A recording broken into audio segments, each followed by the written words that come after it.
एक अंधी बुढ़िया थी, उसका एक लड़का और लड़के की बहू थी। वे बहुत गरीब थी। वह अंधी बुढ़िया नित्य प्रति गणेश जी की पूजा किया करती थी। गणेश जी साक्षात आकर कहते कि बुढ़िया माई, तू जो चाहे सो मांग ले। बुढ़िया कहती, मुझे मांगना नहीं आता, सो कैसे और क्या मांगो। तब गणेश जी बोले कि अपने बहू बेटे से पूछकर मांग ले। तब बुढ़िया ने अपने पुत्र और बहू से पूछा तो बेटा बोला कि धन मांग ले और बहू ने कहा कि नाती मांग ले। तब बुढ़िया ने सोचा, तेरी थोड़ी सी तो जिंदगी है, क्यों तू मांगे धन नाती। तू तो केवल अपने नेत्र मांग ले, जिससे तेरी शेष जिंदगी सुख से व्यतीत हो जाए। उस बुढ़िया ने बेटे और बहू तथा पड़ोसियों की बात सुनकर घर में जाकर सोचा, जिससे बेटा और बहू और मेरा सबका ही भला हो, वही वह भी मांग लो और अपने मतलब की चीज भी मांग लो। जब दूसरे दिन श्री गणेश जी आए और बोले, बोल बुढ़िया माई, क्या मांगती है? हमारा वचन है, तू जो मांगेगी सो ही पाएगी। गणेश जी के वचन सुनकर बुढ़िया बोली, हे गणराज, यदि आप मुझ पर प्रसन्न हैं तो मुझे 9 करोड़ की माया दे दे, निरोगी काया दे दे, अमर सुहाग दे दे और आंखों में प्रकाश दे, नाती पोता दे और समस्त परिवार को सुख दे और अंत में मुझे मोक्ष दे। बुढ़िया की बात सुनकर गणेश जी बोले, वाह रे बुढ़िया वाह, बुढ़िया भाई, तूने तो मुझे ठग लिया।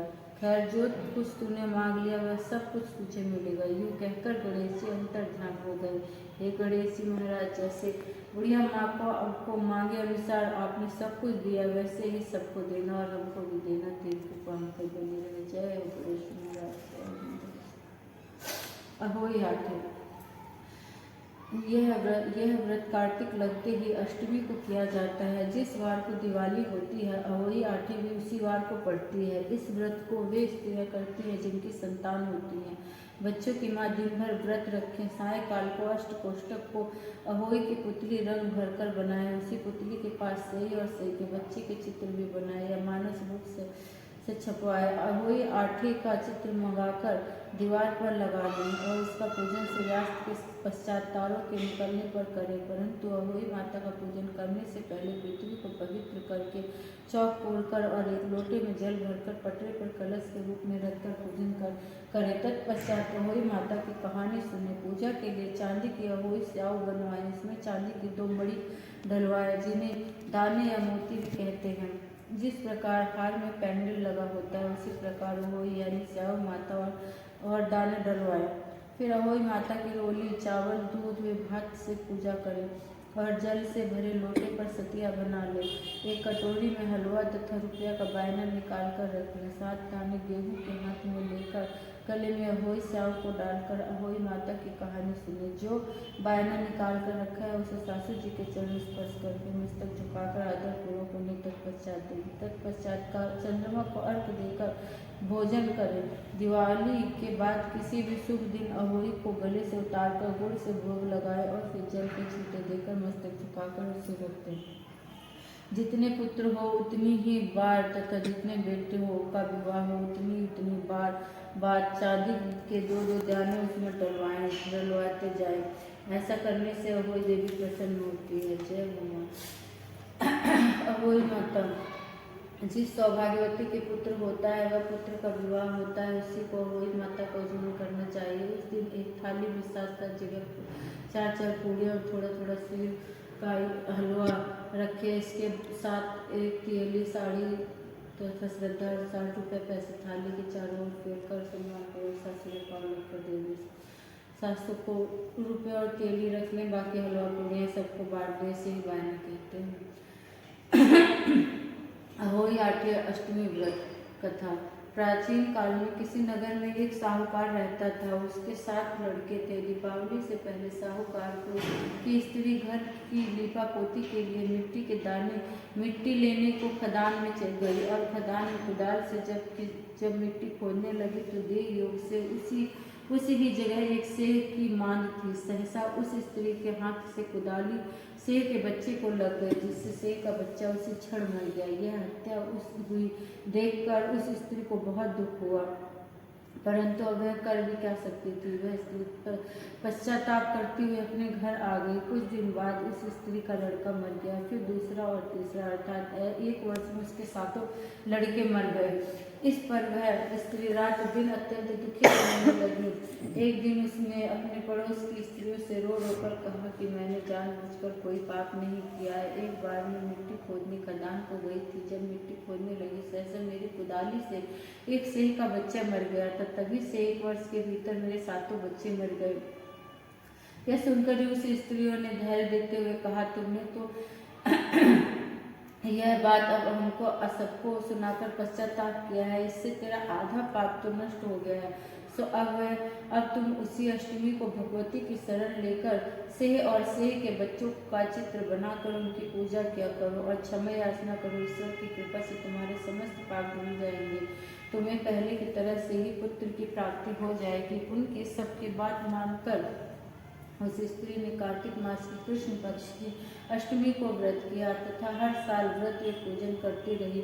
फिर ईश्वर की कृपा से उसके 7 पुत्र प्राप्त हुए। तभी से इस व्रत की परंपरा चली आ रही है। जय भोलेनाथ।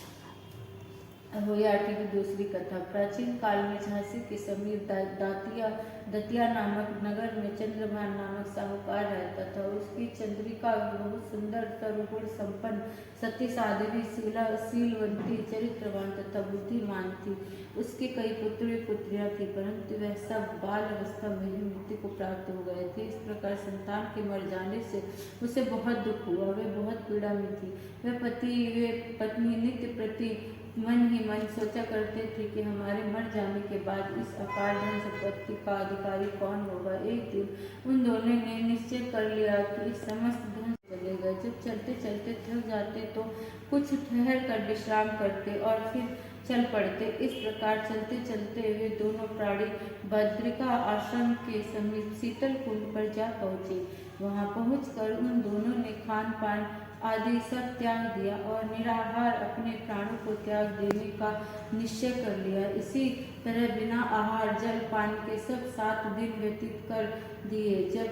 तब 7वें दिन आकाशवाणी हुई कि तुम दोनों प्राणी अपने प्राण मन त्याग सब कुछ सब दुख तुम्हें तुम्हारे पूर्व पापों से भोगना पड़ा है। अब तुम अपनी स्त्री से अहोई आठे, जो कि कार्तिक मास के कृष्ण पक्ष में आए, उसी आठे को अहोई माता का व्रत और पूजन कराएं। तब अहोई नामक देवी प्रसन्न होकर तुम्हें साक्षात दर्शन देंगी। तब तुम उससे अपने पुत्रों की दीर्घायु मांग लेना। व्रत के दिन तुम रात्रि को राधा कुंड में स्नान करना। तत्पश्चात इस आकाशवाणी के अनुसार चंद्रभान की स्त्री चंद्रिका ने बड़ी श्रद्धा और स्वच्छ भावना से विधि विधान से अहोई आठे का व्रत किया और स्त्री ने राधा कुंड में स्नान भी किया। जब वे दोनों स्नान करके वापस लौटे तो उस पर प्रसन्न हो अहोई माता ने प्रत्यक्ष दर्शन देकर वर मांगने को कहा। तब उस साहूकार दंपति ने हाथ जोड़कर कहा कि हे माता, हमारे बच्चे कम आयु में ही मृत्यु को प्राप्त हो गए, तो आप बच्चों की दीर्घायु का वरदान देने की कृपा कीजिए। अहोई माता ने उन दोनों की मनोवृत्ति को जानकर उन्हें मुंह मांगा वरदान दे दिया। यह कहकर अहोई माता वही अंतर्ध्यान हो गई। इसके बाद साहूकार ने घर लौटकर अपने घर आ गए और अहोई माता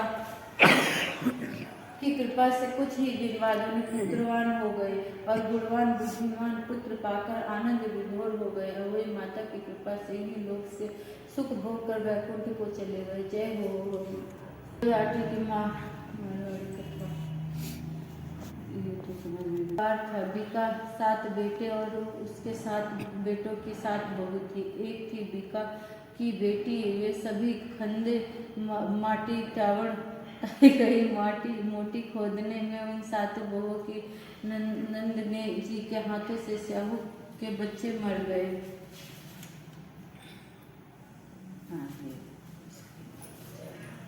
प्राचीन काल में एक साहूकार के 7 लड़के और 7 बहुएं थी और एक बेटी भी थी। दीपावली से पहले कार्तिक मास की बड़ी अष्टमी को 7 बहुएं अपने इकलौते ननद को साथ लेकर जंगल में खदान से मिट्टी लेने चली गई। जहाँ से वे सब मिट्टी खोद रही थी वहीं स्याहू माता यानी सिंह की मांग थी। मिट्टी खोदते समय सिंह का बच्चा मर गया। स्याहू माता ने कहा कि तूने मेरे बच्चा मारकर मुझे निपुत्री कर दिया है, इसलिए मैं तेरी कूख बांधूंगी। तब वह नंदा अपनी सातों भाभियों से बोली कि तुम में से कोई मेरे बदले में अपनी कोख बंधवा लो। 6 भाभियों ने तो अपनी कोख बंधवाने से इनकार कर दिया, परंतु जो छोटी भाभी थी सोचने लगी कि यदि मैं अपनी ननद का कहना नहीं मानूंगी तो कहीं सासू जी मुझसे रुष्ट न हो जाए।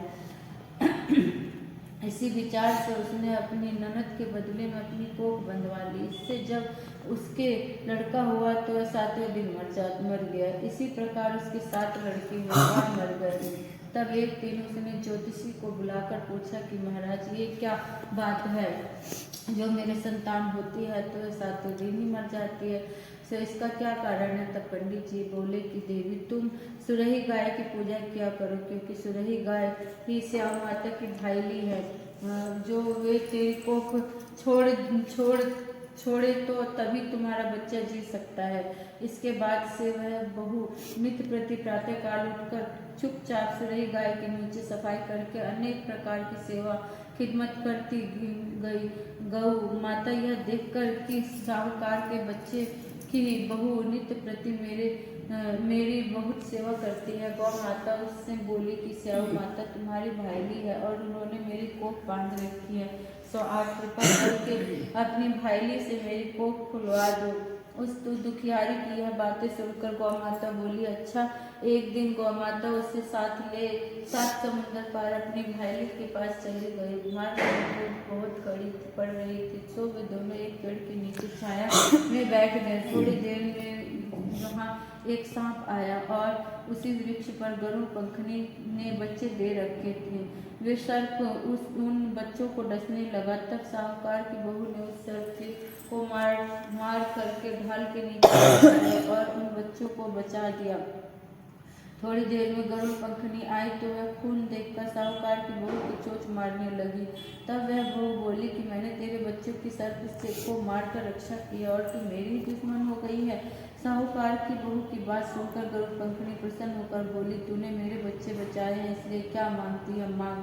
वह बोली कि हमें 7 समुंदर पार स्याहू माता के पास पहुँचा दे। तब गरुड़ ने उन दोनों को अपनी पीठ पर बैठाकर लंबी उड़ान भरकर उन्हें 7 समुंदर पार स्याहू माता के पास पहुंचा दिया। स्याहू माता अपनी भाईली गौ माता को देखकर बहुत प्रसन्न हुई, बोली कि भाईली आज तो बहुत दिनों में मिली। बोली कि बहन मेरे सिर पर बड़ी जुएं पड़ गई हैं।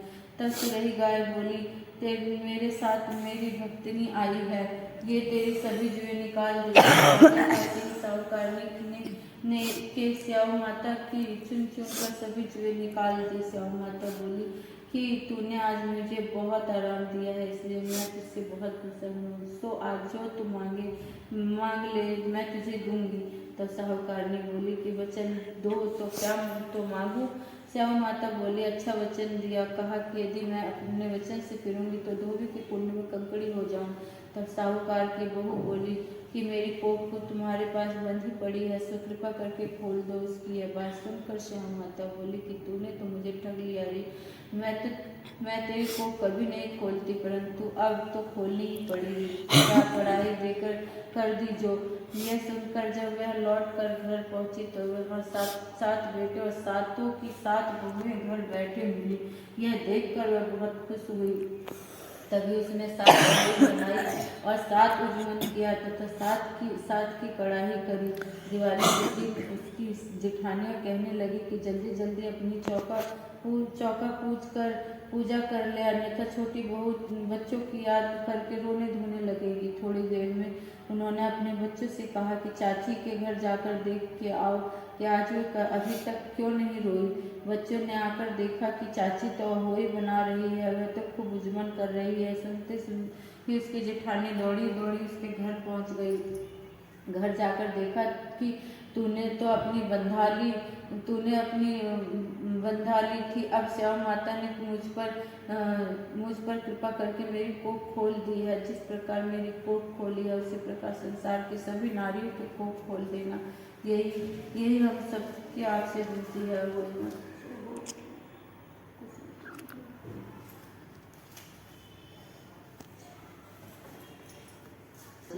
पार्वती पिता महादेव, फूल चढ़े पानी चढ़े और चढ़े मेवा, लड्डू के भोग